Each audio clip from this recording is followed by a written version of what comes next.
Uhuru. Unity through? Tyrone Lewis. Long live Tyrone Lewis. Uhuru. Let's give another round of applause to that spectacular presentation from Chairman Omali Yeshitela, our keynote speaker. Thank you so much to the chairman. That was amazing. I've had the honor to be on this tour and to have seen the great presentations in St. Louis, and to see the chairman here, that was just amazing. And I just appreciate so much the leadership of Chairman Omali Yeshitela and the African People's Socialist Party, under whose incredible leadership we have the honor to work in the African People's Solidarity Committee and Uhuru Solidarity Movement. And I also want to salute Deputy Chair Onezene Yeshitela. Uhuru to Deputy Chair Onezene. And the amazing work of the Black Power Blueprint, which we are building this tour in the context of the Black Power Blueprint. And we're raising reparations, and also known as money. We're raising money for the Black Power Blueprint tonight. So we're going to talk about that, and we're actually going to do that in just a moment. But before we do that, I also want to salute Chairwoman Penny Hess and the African People's Solidarity Committee. And a special salute to Deanne Lewis and the family of Tyrone Lewis, and the ongoing struggle for justice for Tyrone Lewis and for the African community in this city and throughout the world. Uhuru. So we were going to show a video, but for the sake of time, I'm actually going to skip that. I'm very sorry. But it's something people should see, and it will be online on uhurusolidarity.org and our YouTube channel, so people should check it out. But for the sake of time, because we do have discussion, nobody's leaving, right? Everyone's sticking around. Okay, good. So we are going to have discussion. We want to hear your questions and comments, and we also have, just more in this program tonight. So please stay where you are. And what we want to do now is talk about what it means when we say reparations to the Black community. And we are not just talking tonight about reparations, we're actually going to engage in the act of reparations to African people. That's why these events are called Days of Reparations to African People.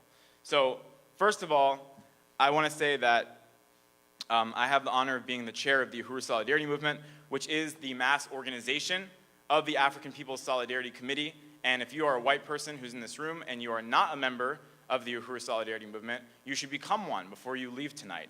And I want to tell you why. Because the African People's Solidarity Committee, under the leadership of the party, built the Uhuru Solidarity Movement in order to deepen its presence within the white oppressor society, to build a mass, widespread, popular movement in the white community calling for and materializing reparations to African people. And it was formed for white people to take responsibility for our past and present reality as parasites on the body of humanity, and because our only future is in solidarity with African liberation. And I wanted to mention quickly that Chairwoman Penny mentioned that after the event in Huntsville, we stopped in Montgomery, and we went to the Lynching Museum. And there's just a lot to say about that, and it is hard to put it into words. For one, the idea of a museum, because a museum and a memorial is to recognize something that happened in the past. But the lynchings of African people did not end in the 1940s, it just changed form. And this museum in Montgomery, the way it works is there's a museum and then there's a memorial that you take a shuttle to see. And the way the memorial is structured is that it's this outdoor area where there's this huge edifice that you walk through, and it's very quiet. And there are stone structures hanging from the ceiling that look sort of like coffins, like caskets, hanging from the ceiling, like the bodies of African human beings would hang from trees and bridges after a lynching by a white mob. And they're hanging from the ceiling, and on each one is the name of a city or a town in the United States, and the county, and the names, if the names were documented, of Africans who were lynched, and the dates. And you walk through it, and then you turn another corner and it continues. And you turn another corner and it continues. And there are thousands. And according to this organization that put this together, they documented 4,400, at least, lynchings that took place between 1880 and 1940. And even they acknowledge that that is a very conservative estimate, that in their own words, it is dramatically higher. And we were looking through those stone structures, and we walked past and looked at the one that said Pinellas County. Pinellas County. And one of the names written on there was John Evans, who was mentioned earlier. John Evans, who in 1914 was arrested by the St. Petersburg police for allegedly killing a white real estate developer, which frankly would have been a heroic act of resistance if that was true. An early fight back against gentrification. And he was put in a jail cell, and then he was broken out of the jail cell by a white mob of over 2,000 people, at least. And that included white men, women, and children. And it didn't include just any white men, women, and children. It included the guy, Straub, who has a park named after him. Straub Park. It included the founders of the St. Petersburg Times. It included high-ranking people from the city. And John Evans was hanged from a light post, and while he was still alive, dying in his last moments, a white woman pulled a gun out of her purse and shot him, and hundreds of people, including children, pulled out guns and shot him hundreds of times.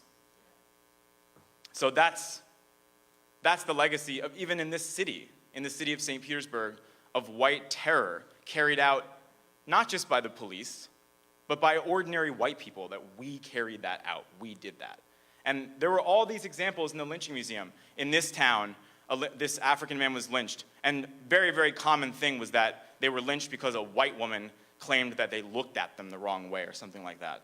And it would say, then 3,000 white people came out. 15,000 in one town. 15,000 white people participated in this lynch mob.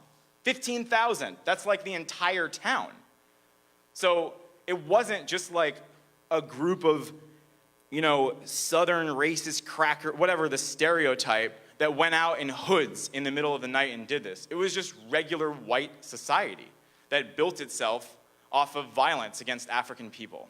And if you imagine, if that lynching museum was to include the lynchings of African people that have taken place in state-sanctioned executions by the so-called the death penalty, or at the hands of the police. Imagine if there was a stone casket hanging for every single African who died on the so-called Middle Passage, being brought to this continent on slave ships, or every African that was murdered by the police in this country, including Tyrone Lewis. It would go on forever.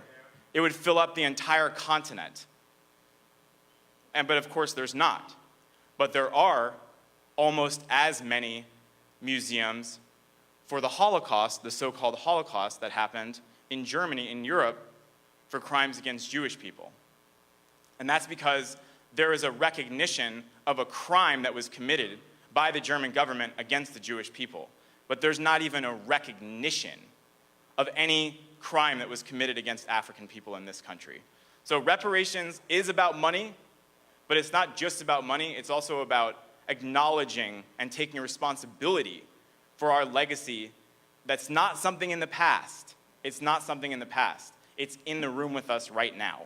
It's part of our reality to this day. So I just wanted to start off with that. And also, just appreciate the incredible presentations tonight, and especially to salute, again, the memory of Tyrone Lewis. And as the chairman said, if Tyrone Lewis had not been killed 22 years ago, he would be 40 years old today. He would be a father. He had a son. He would be a father. And that his life was stolen because of a system that fuels our lives. There's a relationship between every white birthday and every funeral in the African community. There's a relationship. One happens at the expense of the other.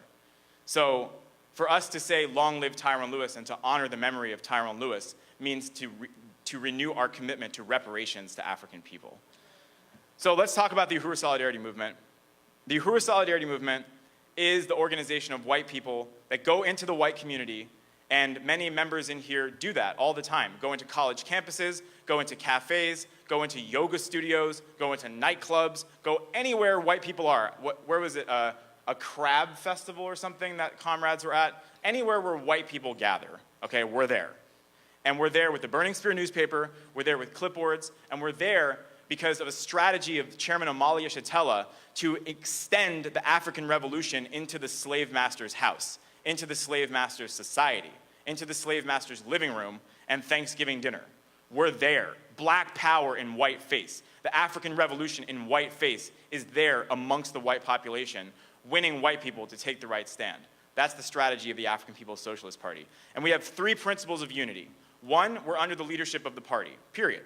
Non-negotiable, not up for debate. 2, we organize in the white community for reparations to African people, meaning we do not go into the black community or Mexican communities or other communities as the white saviors that are there to try to lead other oppressed people. No, we are under the leadership of the oppressed, and we are going back to take responsibility for our own oppressor nation population and win other white people to reparations to African people. And 3, we stand in solidarity with African people's right to lead their own struggle for self-determination and national liberation. And this year, in the revolutionary context of the Black Power Blueprint, we're seeing the Uhuru Solidarity Movement growing throughout this country. This is on the ascendancy. White power is on the downfall because of the resistance of oppressed people, and the Uhuru Solidarity Movement, white solidarity with black power, is on the rise. It's on the ascendancy. We are actually experiencing and seeing a culture of reparations to African people. Not just a handful of people, but a culture. White people all over the country who are holding fundraisers, who are having meetings, who are holding events, who are creating a new culture that revolves around reparations to African people, that are interrupting a 600-year legacy of the culture of violence and white terror with the revolutionary culture of reparations to African people. And it's a very beautiful thing to be a part of. It's a hopeful thing. The African Revolution coming into the white society is not something for us to fear, it's something for us to celebrate. It's our salvation. It's our redemption as human beings. And it's a culture of life and hope and struggle, as opposed to the white imperialist culture of death and denial and hopelessness. And it is for us. Reparations is not a favor. Reparations is not charity. Reparations is not something we do so we can feel like we're the good white people. No, reparations is for us, because reparations makes it possible for us to end, as the chairman says, our self-imposed voluntary exile from the rest of the human family. We can finally come into the human family on principled terms because of this beautiful and brilliant strategy of the African People's Socialist Party. And reparations is also our fight back against the white ruling class that we hate, that we despise, and which we refuse to allow to use us as cannon fodder or its lynch mob any longer. That's what reparations represents. It is our weapon. So it's not just something to add to your bullet points on the list of things that make you progressive. It should be number 1. Reparations should be our main commitment in life if we consider ourselves progressive. So finally, what I want to say is that the chairman talks about the atmosphere of the world today, that we're living in, basically, like the chairman says, the end times for imperialism. Imperialism is dying. White power is dying. America, Europe, all these things, it's on the descent. Which is why, if you look at the popular culture, this is what the chairman Omali Yeshitela has pointed out. You see basically the psyche of white power.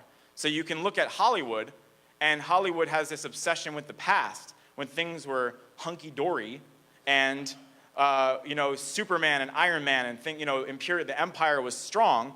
Or you see the imagination of white power trying to imagine the future, and you see The Walking Dead, zombies, or vampires. You see death, death, death. That's all you see, because they can't see any future. And that's true. White power cannot see a future. So, except we can see a future if we are under the leadership of the African Revolution. And the future is not to be found in some opportunist attempt to prolong the lifespan of this social system. That's not where the future is. The future is in the struggle of the colonized, African and oppressed peoples of the world, and in their righteous struggle to destroy this social system, to completely and irreversibly destroy it. And we can be part of that world, but we have to do our part to bring it into existence. That's the essence of the call for white solidarity with black power, and it's already happening. We are a movement on the rise of white people who will not be complicit and opportunistically allow ourselves to be led astray by the next fake protest movement concocted by the Democratic Party. We are white solidarity with black power, and this year we are holding these days of reparations to African people in 9 cities, plus 2 special viewing party events, one which is happening in Perth, Australia, the first ever day of reparations to African people in Australia. So uhuru to that.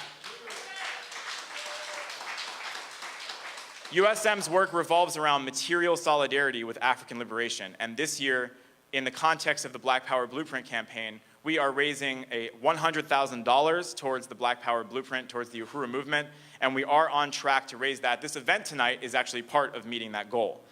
We are building the Uhuru Solidarity movement in cities throughout the United States and other places, including here in St. Petersburg, in Gainesville, in Asheville, North Carolina, in Orlando, where there are people here tonight from Orlando, in Seattle, in Portland, in Oakland, in Philadelphia, in New York, in Boston, and in many other places throughout this country. This movement is on the rise. This movement is winning. And if you're here tonight and you are a member, you're on the winning team, and you will be on the winning team as soon as you join if you're not a member yet. So we have major goals for this upcoming year. We are committed to build the Uhuru Solidarity movement in all over the world, including in South Africa, where many white colonial settlers have placed ourselves. We want to build the Uhuru Solidarity movement there, in Australia, in Israel, occupied Palestine, or anywhere else white settlers have gone to colonize and steal other people's land. So that's what this is about. That's what the Uhuru Solidarity movement is about. And we want to raise resources tonight. And if you came to this event, we really ask that all of us, we dig deep to make our goal tonight of raising reparations to African people that goes directly towards the projects and programs that we saw at the beginning of tonight's event, the Black Power Blueprint in St. Louis, that's actively transforming the world. And unlike many organizations that are out there that say, oh, donate money, you have no idea where the money goes, you're actually like surrounded by it right now.